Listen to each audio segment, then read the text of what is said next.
हर हर महादेव। जय जय श्री राधे कृष्ण। अब सुनिए फाल्गुन मास अध्याय 25।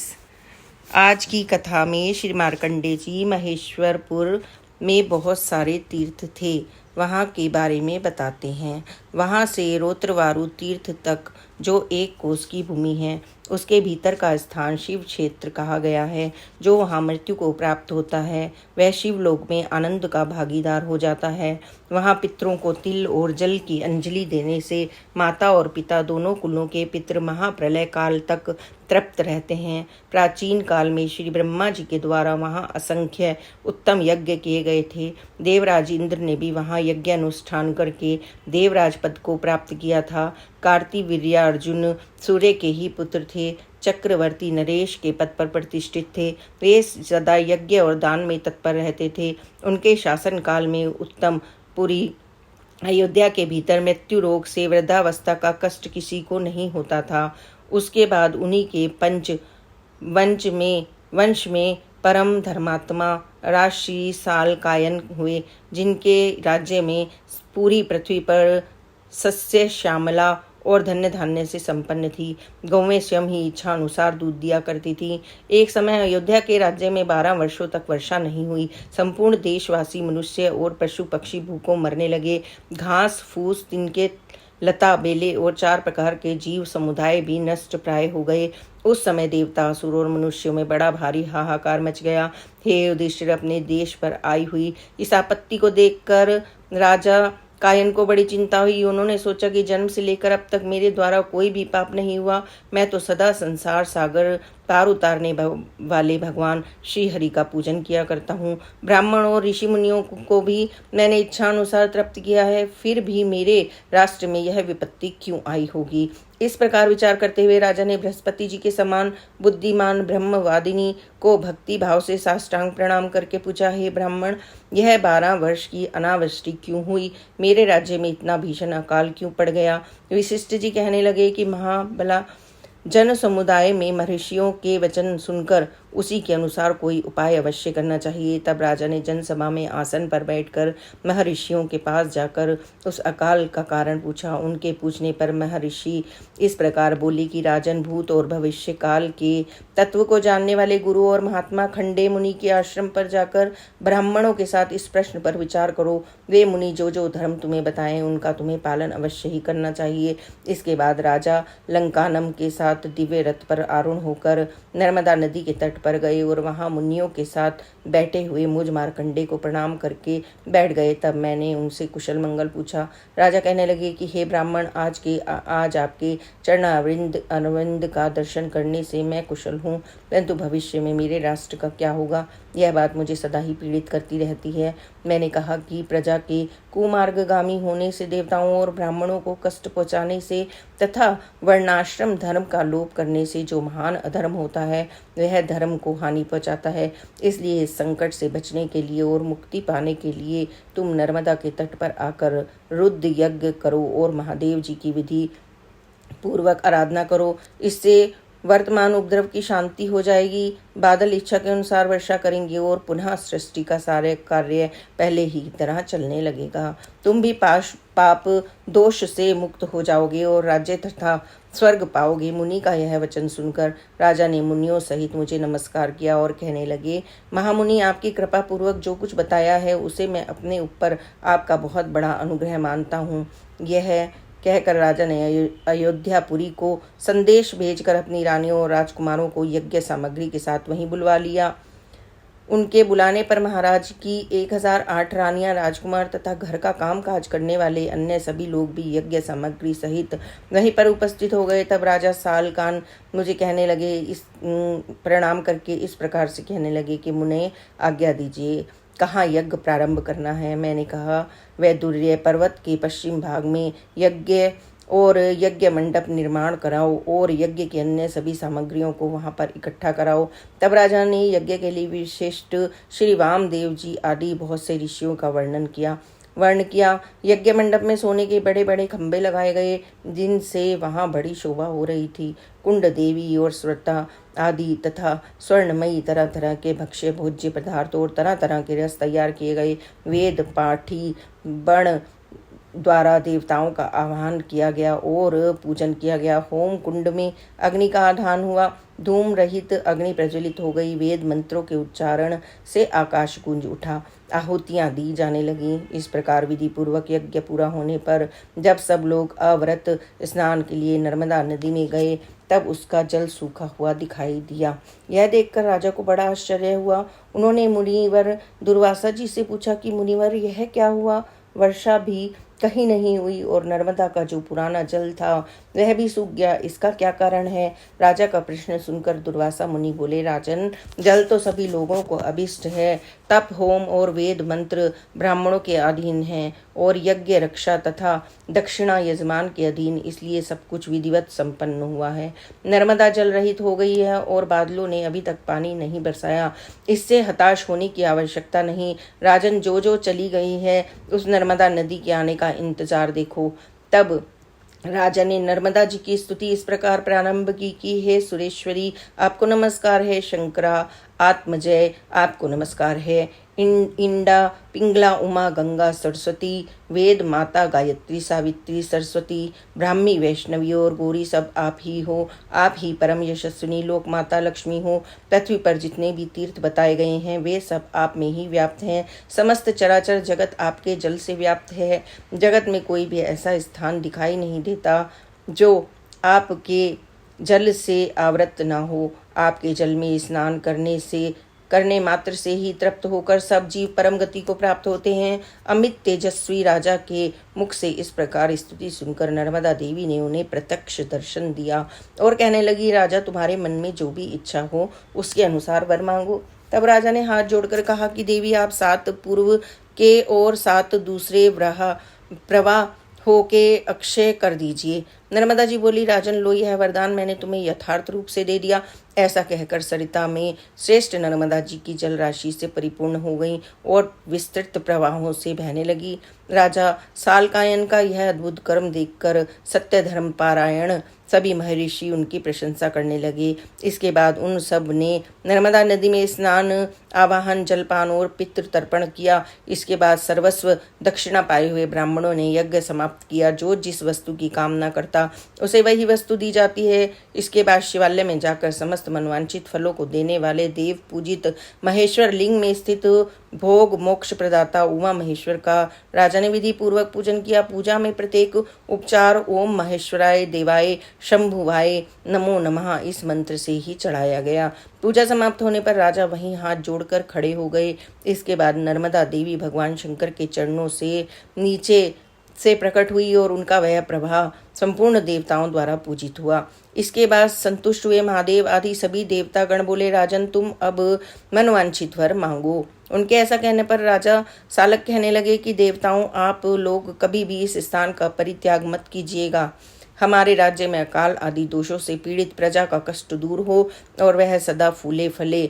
इसके सिवाय इस स्थान पर आहवनी अग्नि स्वयं ही सदा विद्यमान रहे। राजा की बात सुनकर देवतागण कहने लगे कि राजन, तुमने जो कुछ कहा है वह सब पूरा होगा। ऐसा कहकर सब देवता वहां से अंतर्ध्यान हो गए। राजा का राज्य पुनः वृद्धि को प्राप्त हुआ और देवराज इंद्र इच्छा अनुसार वर्षा करने लगे। वह यज्ञ पूरा करके राजा सालकायन अपने मंत्रियों तथा अंतःपुर की रानियों के साथ देव निर्मित अयोध्यापुरी में लौट आए। युधिष्ठिर, इस प्रकार मैंने तुम्हें उमा महेश्वर तीर्थ का महात्म्य भी सुनाया। अब धर्मराज युधिष्ठिर को श्वेत किशुंकु आदि तीर्थों की महिमा बताते हुए मार्कंडे जी कहते हैं कि हे युधिष्ठिर, अमरेश्वर के पूर्व भाग में स्थित श्वेत किंशुक नाम पापनाश तीर्थ का महात्म्य भी सुनो, जिसमें स्नान करने से मनुष्य स्वर्ग लोक को प्राप्त हो जाता है। वहाँ उत्तम सिद्धि प्रदान करने वाले श्वेत किंशुक नामक लिंग हैं तथा स्वर्ग रूपी फल प्रदान करने वाले ताटकेश्वर महादेव भी वहीं पर विराजमान हैं। इसके बाद वर्ण नाम से प्रसिद्ध एक दूसरा पापनाशक तीर्थ भी है, जहां लोक में वर देने वाले त्र्यंबक महादेव विराजमान हैं। उस तीर्थ के महात्म में से गणेश को स्वर्गलोक की प्राप्ति हुई थी। वहां गंडके और शुक्लेश्वर लिंग प्रसिद्ध हैं। नर्मदा और दंती वनी का संगम सर्वत्र विख्यात है। वहीं पर सब सिद्धियों को देने वाला लिंगेश्वर लिंग भी है। बालकेश्वर और पर्णकेश्वर लिंग भी वहीं पर है। नर्मदा के उत्तर तट पर उत्तम नर्मदापुर है। कपिशिला नाम से प्रसिद्ध एक तीर्थ है, जो सब अनर्थ का निवारण करने वाला है। वही सिद्धेश्वर तथा नाडकेश्वर लिंग भी है। राजन, इसके बाद वैदुर्य पर्वत से पश्चिम दिशा की ओर जाएं। वहां शंश भी और नर्मदा का संगम भी है, जो सब पापों का नाश करने वाला है। वही भोग और मोक्ष प्रदान करने वाला शंश भवर लिंग है, जो तीनों लोकों में विख्यात है। वह गंधर्व की योनि से मुक्ति दिलाने वाला है। यही मंडलेश्वर नामक तीर्थ और लिंग भी है, जहाँ मांडलिक नरेश, अजापाल और मनु सिद्ध को प्राप्त हुए थे। वहाँ यज्ञ करके मनुष्य फिर इस संसार में दोबारा कभी जन्म नहीं लेता। वहाँ तिल और जल देने के साथ पिंडदान करने से जब तक सूर्य और चंद्रमा विद्यमान हैं, तब तक पितरों को तृप्ति बनी रहती है। वहाँ जो दान दिया जाता है, उसके पुण्य की कोई संख्या नहीं है। वहाँ से कांता करक तीर्थ में जाएं और सब तीर्थों में श्रेष्ठ और शुभ है। वहाँ स्नान करने वाले स्वर्ग में जाते हैं और मरने वाले मोक्ष प्राप्त करते हैं। त्रेता युग में रघुवंशी राजकुमार श्री राम और लक्ष्मण जी मिथिलेश कुमारी सीता जी के साथ यहाँ आकर नर्मदा के पार हुए थे। वे दोनों भगवान विष्णु के अवतार थे और पिता की आज्ञा का पालन करते हुए इसी मार्ग से वन में गए थे। उन्होंने इस श्रेष्ठ तीर्थ में स्नान करके भक्तिपूर्वक महादेव जी का पूजन किया था। जहाँ उनका स्नान हुआ, वहाँ वह स्थान राज तीर्थ के नाम से प्रसिद्ध है। वहाँ लक्ष्मेश्वर तथा सीतेश्वरार पाणी महेश्वर का पूजन करके मनुष्य गणपति पद को प्राप्त हो जाता है। राजन, वहां से पुण्य तीर्थ शिवालय को जाएं। वहीं परम मनोहर महिष्मतीपुरी है, जिसका दर्शन करके कोई भी नीचे नहीं गिरता। वहां अपनी ज्वालाओं से प्रज्वलित काला गमरुद्ध का निवास है। इसके बाद कोटि तीर्थ है, जहाँ कोटि शवर लिंग विराजमान है। उसकी पूजा से कोटि यज्ञों का फल प्राप्त होता है। वहां दिए हुए दान का पुण्य कोटि गुना बढ़ जाता है। इसके बाद दशाश्वेश्वर तीर्थ है, जो भोग और मोक्ष देने वाला है। वहाँ तिल और जल से अर्पण करने पर पितरों को उत्तम गति प्राप्त होती है। वहाँ ना करने मात्र से मनुष्य तेजस्वी हो जाता है। इसके बाद वंध्या और नर्मदा का संगम है, जो देवताओं और असुरों से भी नमस्कृत्य है। राजन, उस संगम के मनुकेश्वर लिंग है, जिसका दर्शन केवल योगियों को होता है। इन सभी लिंगों और तीर्थों का भक्ति भाव से पूजन करके मनुष्य ब्रह्म हत्या आदि पापों से मुक्त हो जाता है। इतना ही नहीं, वह अंत में शिवलोक को प्राप्त होता है और उसके पितरों को भी स्वर्गलोक में स्थान मिल जाता है। मार्कंडेय ऋषि धर्मराज दष्ट को बहुत सारे तीर्थों के बारे में बता रहे हैं। इसी क्रम में मार्कंडेय जी आगे कहते कि हे राजन, इसके बाद सर्वदेव बंधित गौरी खंड की यात्रा करें। वहां स्नान करके मनुष्य सब तीर्थों का फल पाता है और उसमें तिल और जल से तर्पण करने पर पितरों को अक्षय तृप्ति मिलती है। गौरी खंडेश्वर नामक मणिमय लिंग जल के मध्य भाग में स्थित है। मनुष्य उसका दर्शन नहीं कर पाते, वह देवताओं द्वारा पूजित होता है। वहाँ कुमारेश्वर नामक शिवलिंग भी प्रतिष्ठित है। साथ ही भोग और मोक्ष देने वाला मयूरेश्वर लिंग भी है, जिसके महात्म्य से मयूर गण स्वर्गलोक को प्राप्त होते हैं। उनके पूजन से तिरगदम संगम में स्नान करने के लिए जाएं। युधिष्ठिर, उस तीर्थ में जिसने स्नान कर लिया, वह फिर इस संसार में दोबारा जन्म नहीं लेता। कर्मदा में स्नान करके कर्म देवेश्वर लिंग का पूजन करना चाहिए। वहाँ पितरों को तर्पण करने से मनुष्य स्वर्गलोक को प्राप्त होता है। मार्कंडेय जी की बात सुनकर धर्मराज युधिष्ठिर ने कहा, मुने राजाओं में श्रेष्ठ मनधाता तीनों लोकों में विख्यात है। मैं उन बुद्धिमान राजा का चरित्र भी सुनना चाहता हूँ। तब मार्कंडेय जी कहने लगे कि महाभाग्य कुंक वंश में एक युवनामृत खाते हुए बड़ी भारी तपस्या की गई। एक दिन की बात है, वे राजा प्यास से व्याकुल हो गए। उनका गला सूखने लगा। तब वे पानी पीने के लिए आश्रम के अंदर गए। रात का समय था, सब लोग सो रहे थे, इसलिए उनके मांगने पर भी किसी ने उनसे बात नहीं की। और वहीं पर किसी शक्तिशाली ऋषि ने उन्हीं राजा यमुनामृत करके एक जल से भरा हुआ कलश स्थापित करके रखा हुआ था। प्यास से व्याकुल राजा ने वह जल से भरा हुआ कलश देखा और बड़ी तेजी से उस ओर दौड़े और उस जल को पीकर वहीं सो गए। प्यास से व्याकुल राजा उस शीतल जल को पीकर बहुत सुखी हुए। इसके बाद मुनियों को जब यह बात पता चली तो उन्होंने क्रोधित होकर पूछा, किसने इस कलश का जल पिया है? युवानाश ने कहा, महात्माओं, यह काम तो मैंने ही किया है। तब महर्षि भार्गव बोले कि राजन, यह जल तुम्हारे पुत्र होने के उद्देश्य से तपस्या से संचित और अभिमंत्रित करके रखा गया था। इससे महाबलवान और तपोबल से युक्त सर्वधर्म पारायण पुत्र का जन्म हो, इस संकल्प से मंत्र युक्त विधि के द्वारा इस जल का संस्कार किया गया था और यह तुम्हारे पीने योग्य नहीं था। आज तुम्हारे द्वारा जो काम हुआ है वह अवश्य ही प्रारब्ध से प्रेरित है। महाराज, अब इस जल को पीने से तुम गर्भवान हो जाओगे। इसके लगभग 100 वर्षों के बाद राजा यमुनामृत थे। उस समय वहां तेजस्वी देवराज इंद्र उस बालक यमुनामृत के बालक हुआ। उस समय महा तेजस्वी देवराज इंद्र उस बालक को देखने के लिए आए। देवतागण पूछने लगे कि हे देवराज, अब यह किसका दूध पिएगा? तब देवराज इंद्र बोले, ऐष्मा धाता, अर्थात यह मुझे ही पान करेगा। ऐसा कहकर उन्होंने उस नन्हे बालक के मुंह में अपनी तर्जनी उंगली डाल दी। अब वह नन्हा सा शिशु बड़ी खुशी के साथ उस उंगली का अमृत रस पीने लगा। इसके बाद देवराज इंद्र ने उसका नाम मंधाता रख दिया। इस प्रकार बालक मंधाता 16 वर्षों तक देवराज इंद्र की तर्जनी पी पी कर ही बढ़ता रहा। उसे आयुर्वेद आदि दिव्य शास्त्रों का ज्ञान केवल उनके चिंतन से ही हो गया। आज गव नामक धनुष, सिंह के बाण और अभेद कवच यह तत्काल उनके पास आ गए, अपने आप ही उपस्थित हो गए। देवराज इंद्र ने सभी देवताओं के साथ मंधाता का अभिषेक किया। महाराज, मंधाता ने धर्म से संपूर्ण लोकों को उसी प्रकार व्याप्त कर लिया जैसे भगवान श्री विष्णु ने अपने 3 पंगोड़ालियां संपूर्ण त्रिलोकी को नाप लिया था। उन महात्मा का शासन चक्र अतिहत गति से चलता था। सैकड़ों राजा उनकी सेवा में स्वयं उपस्थित रहते थे। इस प्रकार उनका समूची पृथ्वी पर एक छत्र अधिकार हो गया। उन्होंने प्रचुर दक्षिणा वाले अनेकों यज्ञ द्वारा भगवान का यजन भी किया। उन प्रसन्नचित्त परम बुद्धिमान और अमित तेजस्वी राजा ने अतिशय धर्म का अनुष्ठान करके देवराज इंद्र के आदि सिंहासन को प्राप्त किया था। उन्होंने धर्मपूर्वक पृथ्वी का पालन किया। उन महात्मा का राज्य 10 करोड़ वर्षों तक चलता रहा और एक बार 12 वर्षों तक वर्षा नहीं हुई। उस समय राजा मंधाता ने व्रजपाणी इंद्र के देखते ही देखते अपने राज्य की खेती को बढ़ाने के लिए बलपूर्वक वर्षा करवा ली। वही महाराजा मंधाता का यह देव स्थान है। उन्हीं के पुण्यतः देश में अमरकंटक पर्वत देखा जाता है। उन्होंने अमरकंटक पर ओंकारेश्वर शिव के आगे 100 यज्ञों का अनुष्ठान करके इस प्रकार स्तुति की कि जगत की उत्पत्ति करने वाले हे परमेश्वर, आप ही कालगति के प्रवर्तक हैं। आप ही संसार स्वरूप और संसार का संहार करने वाले हैं। आपको नमस्कार है। ओम महादेव जी को नमस्कार है। भगवान शंभु और भव को नमस्कार है। 3 नेत्र और 3 मूर्ति धारण करने वाले तीनों लोकों के स्वामी आपको नमस्कार है। काल रहित, जरा रहित और मृत्यु रहित आपको बारंबार नमस्कार है।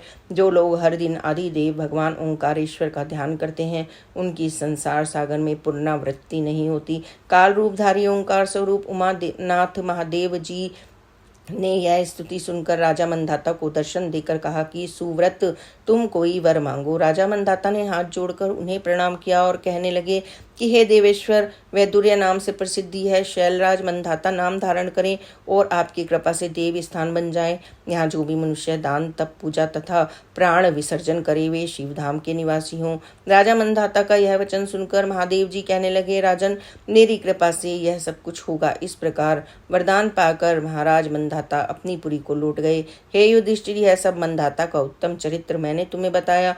इस तीर के महात्म से मंधाता आदि राजा संपूर्ण मनोवांछित कामनाएं प्राप्त करने वाले भगवान श्री विष्णु के धाम में विहार करते हैं। आगे मार्कंडेय सतयुग में बलि नाम से प्रसिद्ध एक श्रेष्ठ दैत्य वे उनके महापराक्रमी पुत्र का वाणासुर थे। वह अपने सहस्त्र भुजाओं के कारण विख्यात थे। अपने 1 सहस्त्र दिव्य वर्षों तक महादेव जी की आराधना की, जिससे संतुष्ट होकर एक दिन महादेव जी ने कहा कि वत्स, तू कोई श्रेष्ठ वर मांग ले। तब बाणासुर कहने लगा, प्रभु, मेरा नगर दिव्य और संपूर्ण देवताओं के लिए अजय हो। आपको छोड़कर दूसरे किसी देवता के लिए यहाँ प्रवेश पाना अत्यंत कठिन हो। मेरा यह नगर मेरे स्थिर होने पर स्थिर रहे और मेरे चलने पर वह मेरे साथ साथ चले, सर्वथा मेरे मन के अनुकूल बना रहे। बस यही मुझे वर दीजिए। भगवान जी ने कहा, तथास्तु। इसके बाद भगवान विष्णु ने बाणासुर से कहा कि अगर महादेव जी ने तुम्हें एक पुर तुम्हारे मन के अनुरूप दिया है तो मैं भी तुम्हें वैसा ही दूसरा पुर अर्थात नगर देता हूँ। इसके बाद दोनों देवता श्री विष्णु और शिव जी ने एकत्र होकर कहा, बाणासुर, अब तुम शीघ्र ही ब्रह्मा जी के पास भी जाओ।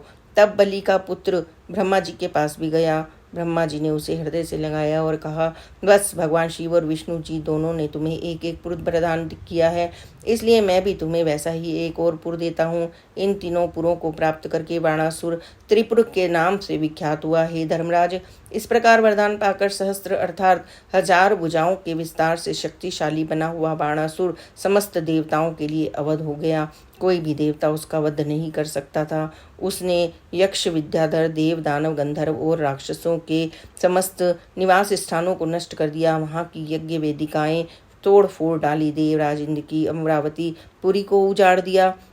उसके अत्याचार से परेशान होकर सब देवता महादेव जी के पास गए और हाथ जोड़कर कहने लगे कि हे भगवान, आपने श्री विष्णु जी ने तथा श्री ब्रह्मा जी ने बाणासुर को वरदान देकर सही नहीं किया। प्रभु, उसके साथ युद्ध करने की शक्ति अब किसी में भी नहीं है। जो भी उसके सामने खड़ा होगा वह उसे भस्म कर सकता है।